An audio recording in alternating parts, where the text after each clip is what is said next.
Yeah, Soumya, can you please give a brief introduction about yourself, your background,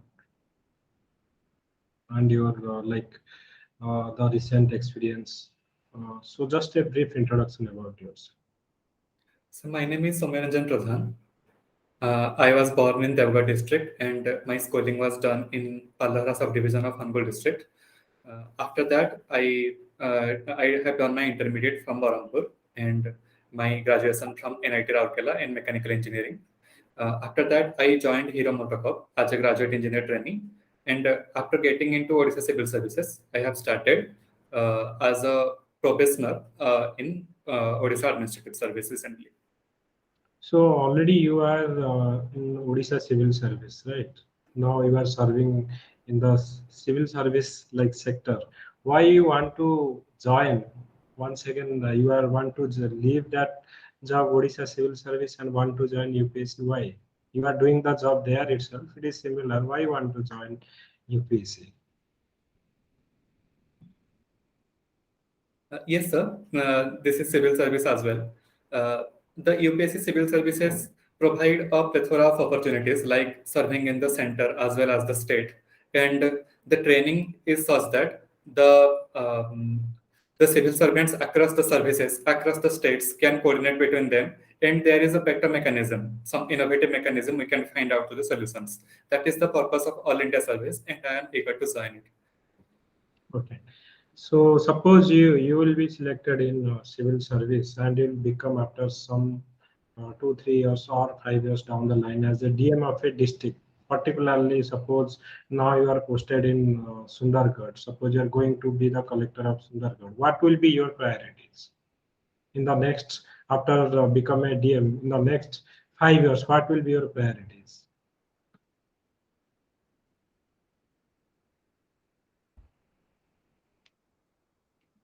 So I feel that Odisha being a mineral-rich state, and especially Sundargarh being a mineral-rich district, it has coal, it has limestone, and it has iron, and most of the minerals are exported to countries like China, and after even after having heavy industries in the districts, the per capita income hasn't risen sharp. So we have to try to build the economy, like building some industrial corridor, such that small scale industries can grow up, which can use the product from large scale industries. Like the plants in Rajasthan and Haryana, they supply many parts to the conglomerate, the aggregate factories to build the automobiles. So we should come up with MSMEs stringing up with the small factories so that the local economies can boost and the local youth can get jobs. That will be the economic development of the district. Okay. So in Odisha, many times we heard about the news about the Maoist problem in the like the in the tribal area or in the forest area. So there are a lot of issues related to Maoist. So what do you think? How we can solve this Maoist problem in Odisha?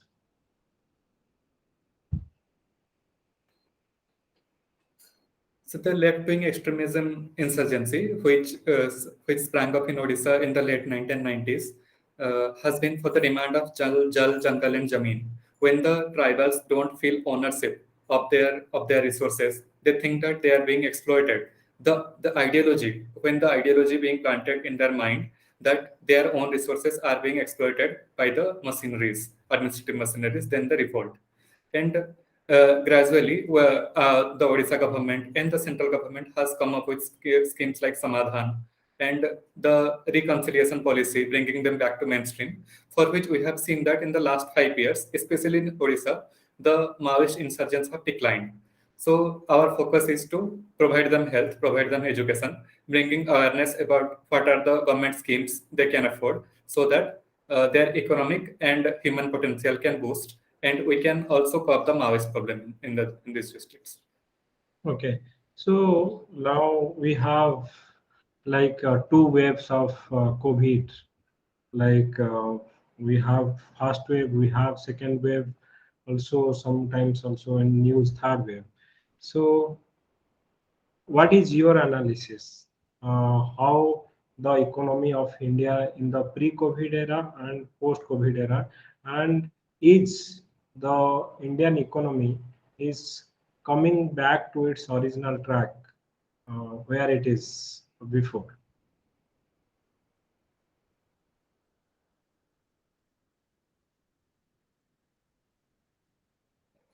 So if we go through the economic survey of 2019 and 20, the GDP of India was 145 crores. In 2021, it shrank to 133 crores, and in 21-22, it has become 147 crores as per the revised budget estimate. So we can see a V-shaped recovery. Although during the first wave and the second wave, there was slumps in the growth rate, but the recent GST collection and the increase in corporate tax collection are a symbol that the economy is gradually recovering. In the recent Monetary Policy Committee meeting, in which the Reserve Bank governor, he has predicted that the inflation is rising now, and they have to sustain this growth and ignore the inflation for some time now, so that our economy will be on full path and will be able to provide jobs to the informal and the formal economy as well. So that is the path. The RBI is following the right path, I think so. Have you heard about gig economy? And in the COVID time, everywhere the employment sector is like in slowdown, and also many people are unemployed. How this gig economy help the people like who have lost their job? Do you know that gig economy term? Yes, sir. Gig economy is part of the informal economy in which they provide jobs, in which they provide services for the immediate returns. And there are actually no social securities for them. For Okay. example, the drivers in Ola and Uber, the delivery boys in Zomato and Swiggy, they are called the gig workers because there is no formal security schemes like EPFO and ESIC for them. And as India's economy is 90% informal economy, we need to come up with sustainable policies for them so that the gig workers are not exploited and the gig economy is sustainable. So, sometimes back in the news, there is a news related to the Mahanadi dispute between Odisha and Chhattisgarh. Okay. Uh, so, what is this Mahanadi river dispute, and how we can get a middle path, or we can come to a mutual agreement to solve this Mahanadi water dispute?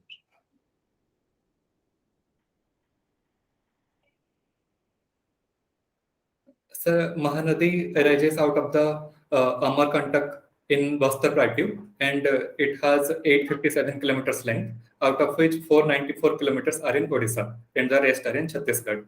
Uh, being the plateau areas, the river is of utmost importance to both the state for their agriculture, for their electricity, for irrigation purposes. The construction of Hirakud Dam has been a blessing for Odisha. And similarly, Chhattisgarh is also planning to make dams on the Mahanadi River in their side. So there should be a integrated river management basin authority like the Damodar Valley, so that both the rivers can measure their water levels in regular time interval, sharing of data, and the river water sharing should be proportionate to the need of the people, which should be measured by a constitutional committee. Okay. Soumya, you mentioned in your resume related to Swachhata mission, Swachh Bharat mission. You have conducted, participated in some Swachhata Abhiyan. So, have you seen any impact due to this Swachh Bharat mission?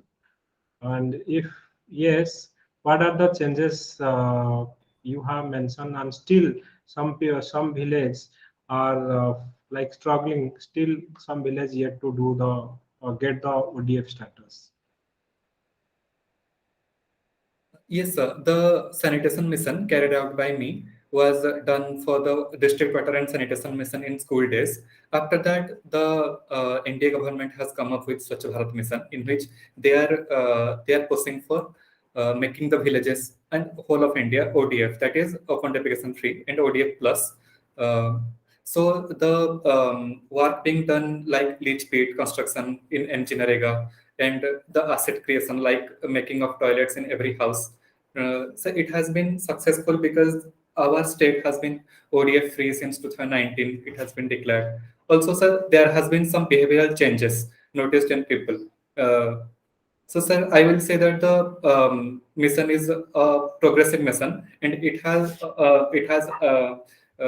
it should be continuous to it should be continued to make sanitation a greater impact in the times of COVID pandemic like this.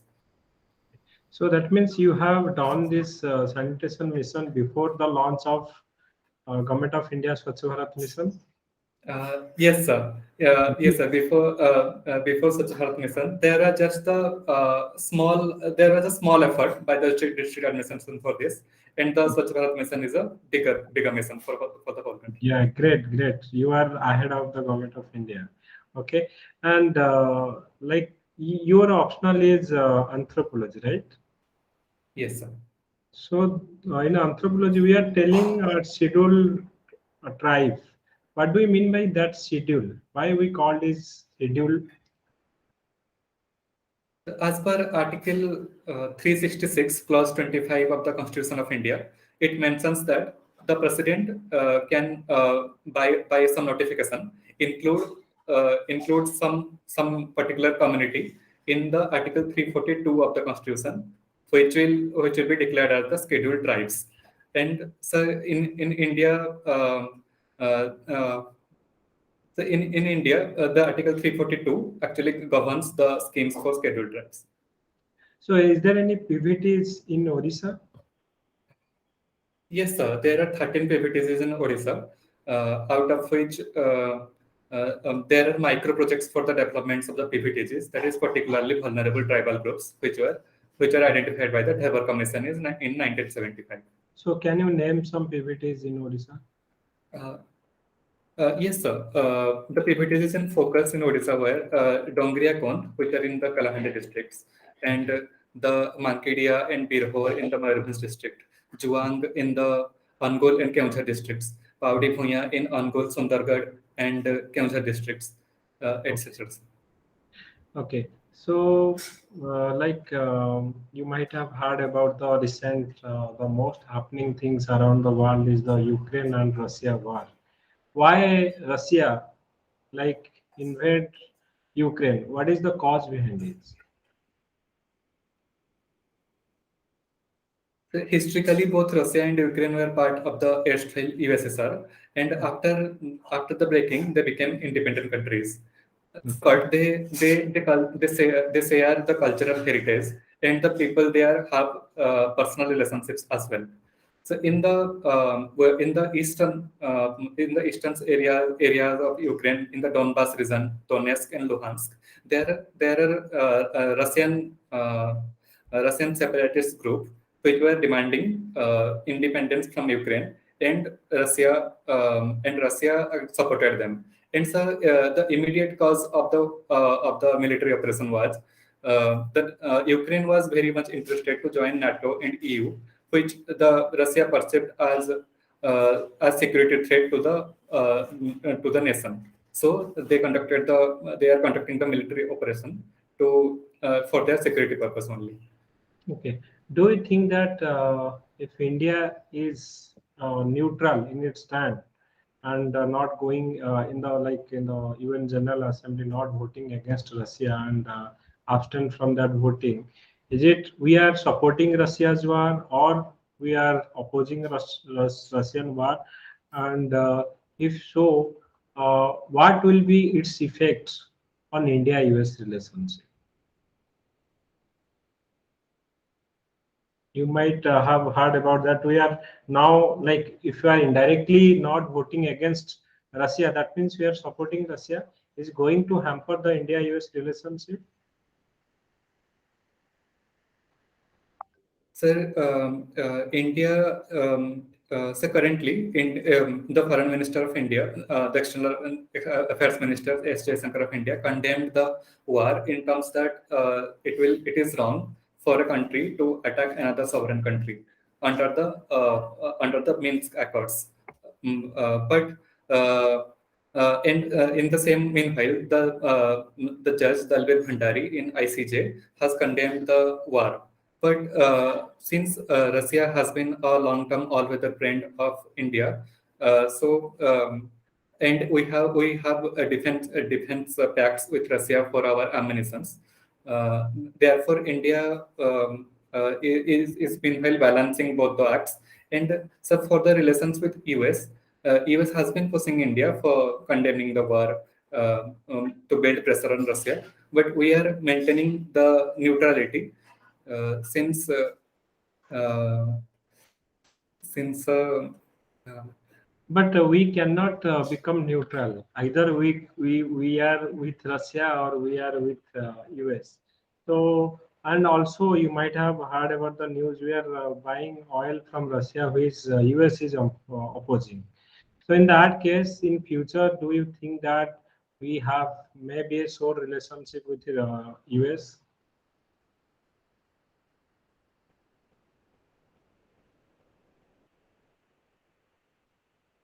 So US is pressurizing India for not accepting the oil from Russia. But as the foreign minister, as the finance minister of India, Nirmala Sitharaman ji said that we have our own national interest, and in the crisis when the people of India face inflation, and we buy oil from Russia, it is in our national interest and not for or against of any country. And the American perspective of with us or against us is not valid in this multipolar world, where we have to maintain diplomatic relations with every country to meet our own needs.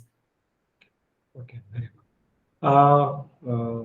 Soumya, you might have heard about silver economy.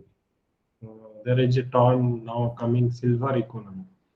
So, what is that silver economy? Sorry, sir, I have to read more about this. Okay, okay, no issue.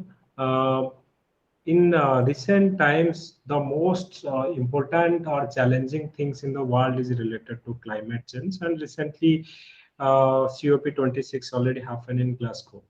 So, what is like India's like position in this climate change, and what India promised in COP26?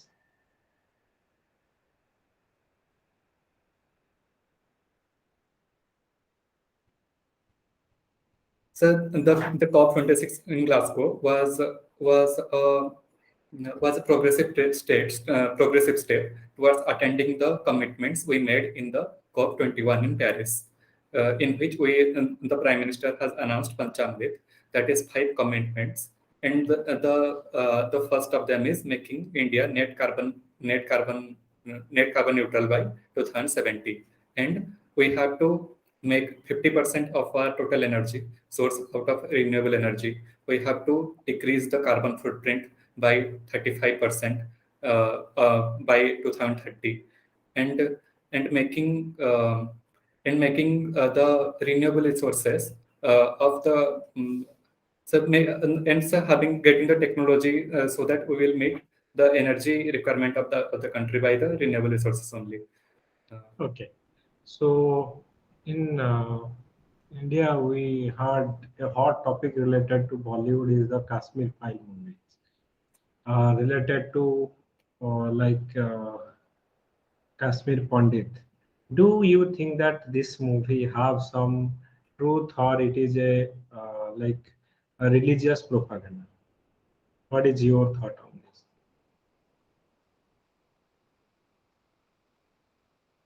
Sir, in the movies generally, they have a disclaimer that they are taking the liberty of cinematic. They are taking the cinematic liberty so that they will make the story more interesting. But so the Kashmir Files, in which they have shown the violence against the Kashmiri Pandits during the 1990s.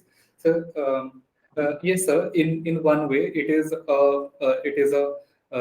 an acute documentary, I will say, which brought the violence to the Kashmiri Pandits before the countrymen, which we didn't know. And so on the other way, it also sprang up some controversial remarks that the government is promoting the movie and it will hurt the sentiments of some other religion. So that in this step, we should make a balanced stand, so that the movies which are released, the CBFC should examine the truth being shown in the story, so that the public can get the real picture and not some distorted picture, which will be threat to the secularity of the constitution. Okay. So you might have heard about the new education policy 2020. What are the provision in this new education policy? Is it is it going to boost the current education system, or what are the benefit you are seeing in this new education policy? So the new education policy has brought the focus on the preschooling part, and scaling the children in the school from 6th class onwards, which are good steps, because we have seen the dropout rates in recently afterwards of COVID pandemic, in which the poor children, they drop out of schools in 9th and 10th class to have some employment, which promotes child labor. So if we skill them in some technicalities, they can get jobs under the government and the private sectors as well to earn their livelihood. And so on the higher education front, it has been proposed to set up higher education. So HCCI we have decided to set up, which will streamline the research, and we have also given the liberty so that the dropout rates in the higher education will reduce, and they will get a certificate course to bridge the gaps. So this is a right direction, because the 21st century expect us to develop the human potential instead of promoting rote learning. There is a new scheme launched in the recent budget, PM Gati Shakti. So what is this PM Gati Shakti? So PM Gati Shakti is a coordinated mission in which the 11 ministries which are handling the infrastructure projects will be coordinated through a unified portal, so that the duplication of efforts will be avoided, and the implementation of the works can go smoothly. So it is generally a reform in the in the higher administration, so that the implementation will be faster. Okay. Soumya, you might heard about recently in G20 summit, they have proposed global minimum corporate tax. Why this? Like, do you have any idea related to this global minimum tax rate? Yes, sir. There has been talk for minimum alternative tax since after the global financial crisis, because we have seen that some shell companies based on Mauritius are operating in which they do not pay taxes to the Indian government. And there are many shell companies, as we have seen in the Panama records, that do not pay taxes to the company. Recently, when the whole world has become online, the companies like Google, Apple, Facebook, they do not pay taxes to the country in which they are earning. For example, from India, they are earning millions of dollars, but they are not paying enough taxes to India. So the global minimum tax at 15% or so will bring uniformity in the tax collection of the countries, so that the shell companies will be reduced, and so across the boundaries tax will be collected. So you have taken anthropology optional. How do you think that anthropology will help in civil service? So anthropology provides the inclination of minds towards sympathizing with the tribal people generally, who do not have the awareness of their rights and their responsibilities as well. And so it takes the view which the administrations it takes the view contrary to the administration in some cases, like in the Polavaram project in Godavari, in which the displaced are still not resettled and rehabilitated. Studying anthropology before going into administrations provide with that bend of mind in which we take two sides of the coin, and we are sympathetic as well as pro development in our approach. Okay. So you previously worked in the Hero Motor Cup, you told, right? Yes. So what are the challenges we are seeing in the automobile sector now, or what are the new initiatives taken by the government in the automobile sector to related to climate change or related to greenhouse gas emission? So in the 2019, we shifted from BS4 to BS6, and the government is gradually making a push for adoption of hybrid vehicles and electric vehicles in the two-wheelers and as well as the four-wheeler sector. This is a significant effort toward mitigating the climate change. Okay. And similarly, after the COVID-19 pandemic, there has been supply chain disturbances all over the world, so that the electronic chips manufacturing hasn't been proper, and the supply side and demand side issues are there in the automobile sector.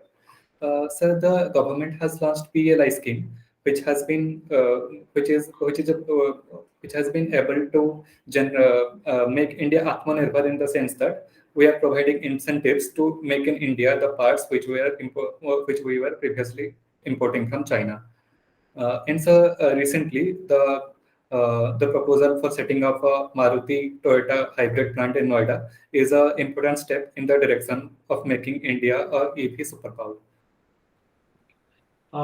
As a mechanical engineer, you might have heard about like study about your refrigeration and this thing. I'm not going about that thing. So like in CFC, that is the major cause of concern related to the AC and the refrigerator or so these industries. So is there any replacement of CFCs now we are using in the refrigerator industries?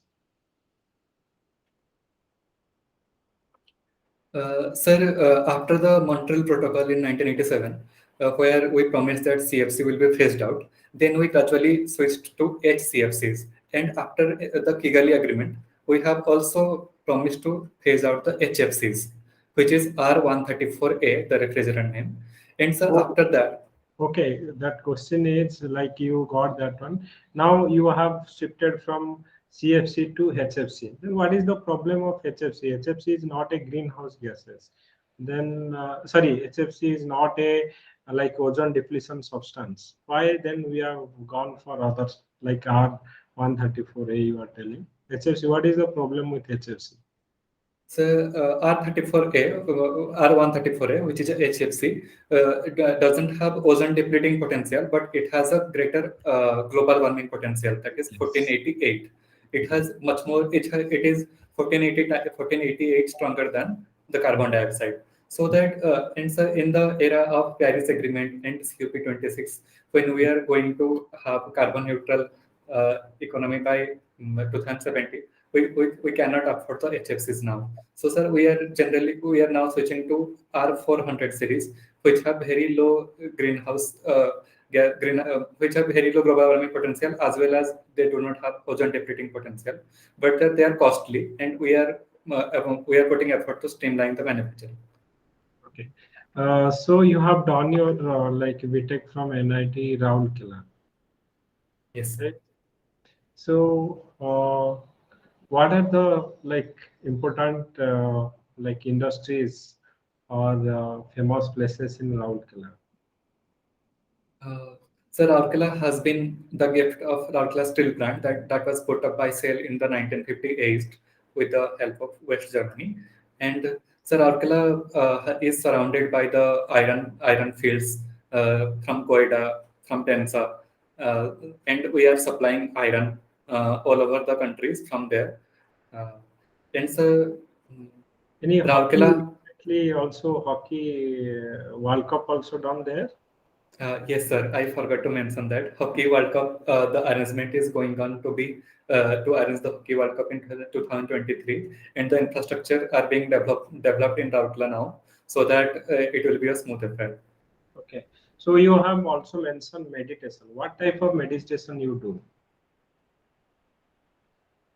Meditation has been of several types, but the meditation I am practicing is a spiritual form of meditation in which I meditate on God. And also cycling. So why do you think think of cycle? How you think that cycle is very much actually for what purpose you choose cycle as your hobby, cycling? So, growing up in a rural background and in the school days, it was a compulsion actually to use cycle for communication and transport and traveling, all that. And so we now also we see the people using cycles for carrying vegetables to the weekly markets or something like that. And after that, when we come out of the rural areas and come to the urban areas, there has been a push for a Fit India campaign, in which Odisha during the previous Hockey World Cup also pushed for making roads for the cyclists, so that we can follow the pattern created by the West European countries, in which the rich people do cycling for their recreation and for being fit, and poor people use cycle as a mode of communication. And so cycle has also been a symbol of cultural transformation in India, in which political representatives they hold cycle rallies for bringing awareness of any issue in the public. So it has been a very good. And also it is climate friendly also, climate friendly and zero emission also. Yes, sir. Okay, yes. And so now next question, like in recent in mechanical industries, you might have heard about very new technology like artificial intelligence, machine learning, industry 4.0. What is this industry 4.0? So Industry 4.0 brings AI and machine learning into the picture of industrialization, in which we control we control the machines remotely via AI and machine learning, so that the human effort involved there is less, the employees involved there are less, and we are keeping the track of processes in their minute details, so that we can avoid the mistakes which have been in the conventional industrialization processes. Do you think that our education system, even if our many people who are graduate from the higher education, maybe from engineering, I'm particular telling from engineering or management, most of the people are not capable to observe in the industry, not in the term of not employable. So where is the lacuna in our education system, and what do we need to improve it? Yes, sir. As per the Oxfam report in 2020, 47% of the engineering graduates were not employable. And so the root cause of this has been the old methods of learning, in which the theories are focused more in the examination and the practical aspects are focused less. And so the AICTE and the AICTE certification, in which the exams are conducted such that the skilling of the people are not reflected in their mark sheets. And so um, Okay. and so the absence of scaling centers like CTTC, which have been actually providing the education for scaling, they should be set up, and it should be made mandatory to have some skill training before the graduation. Okay. So similar question. Another one question is, there are so many IITs and we have IISc and IITs, IIM, but we have failed to present ourselves in the top 100 lists. Okay. So what are the steps taken by government to make our institution in the global ranking list in top 100? And what are the lacunas? Why we are not make into the top 100 list? Sir, our universities, especially the technical universities like IITs, they are also producing research papers but we are not but we are lacking behind the countries like US and China, especially because our universities do not have the funding pattern in which we link the industry, the universities, and the MSMEs, so that whatever research paper we publish, that should be implemented properly, and we can bring out some technology so that it will come to the public. So that should be the collaboration between the private and the government institutions, and so like DRDO coming with partnership with NITs and IITs. That should be the step to reduce the gap between the actual research paper published and the funding, and so to encourage the scientists to stay in India, so that India will be a prosperous country in terms of research and technology. Soumya, how many months you are already in service in Odisha civil service? Almost how many months you have already completed? Sir, it has been nearly 2.5 months in service now. So in the last 2.5 months, what you have learned in your service? Sir, I came to know the government mechanisms and have the hard hands-on experience with them. Like I participated in the urban elections conductions recently, and so I visited the ashram schools, the Ekalabya model residential schools, and saw the working there.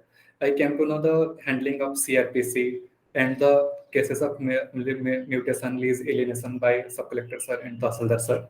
And I came to know the district administration, how it is divided between the various departments, and the files processed, and the processes of land acquisition and compensation and mining lease as well. Okay.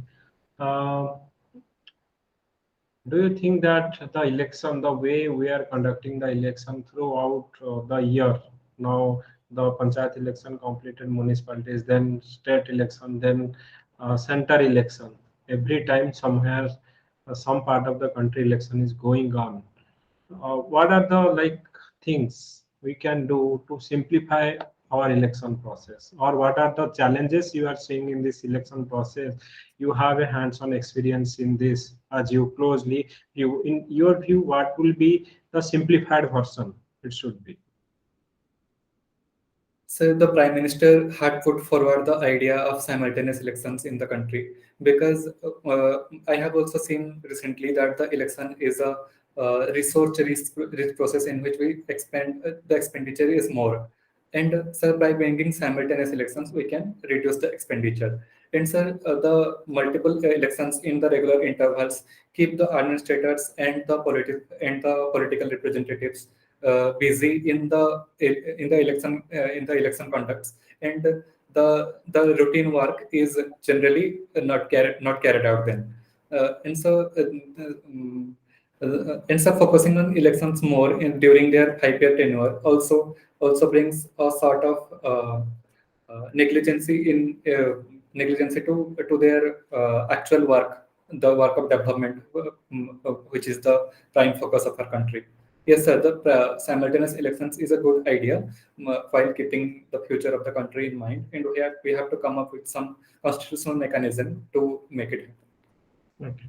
So you also tell about the Ekalabya model. What are the challenges you are facing, or you have find out in this model, or in the ground level? What are the education in Odisha, particularly I'm telling about Odisha, what are the things need to improve? So the Ekalabya Model Residential School came up in the 1997 and 98, and recently in 2018 only, the central government has put a thrust to have dedicated funds out of Article 275(1), the grants provided to the states to develop Ekalabya Model Residential School for the tribal children. So the problem has been the limit on financial resources of the states, in which we are saying that the government is putting a limit on the number of students that can get into the Ekalabya Model Residential School. But Odisha being a huge state and having so much of tribal population, only these schools cannot afford So we have to sprung up with the general schools as well, in which we are bringing them into the 5T program, and we are putting special focus on them. And so the recently COVID-19 pandemic has pushed education by 2 years, so we can bring some bridge course so that we can make education seem very easy to them instead of it being difficult. Okay. My last question to this, recently you heard about Sri Jagannath temple. There are construction around to beautification of the Sri Jagannath temple around the temple side. Do you think that is the violation of like the archaeological survey of India, like without taking the permission, or do you think that it is good to go with the construction? So as we have to maintain the proper balance between culture and modernity, so the Odisha government started the construction after getting approval from MNC, but later the ASI has raised some concerns regarding the constructions, and the public is also enraged about it. So sir, there should be a dedicated committee formation to go into the details. So what are the apprehensions of ASI, and are they actually violating the norms, and is it really harmful to the to Sri Jagannath temple? We should have a detailed discussion about it, and then we should go into the project instead of making it a faster process. So there should be a consultative process, and it should not be a work done in haste. So thank you, Soumya. So that is all for today. So wish you all the best. ତମେ କିଛି ଚାହୁଁଛ କି feedback କିଛି ଚାହୁଁଛ? Yes, sir. Yes, sir. Okay. So let me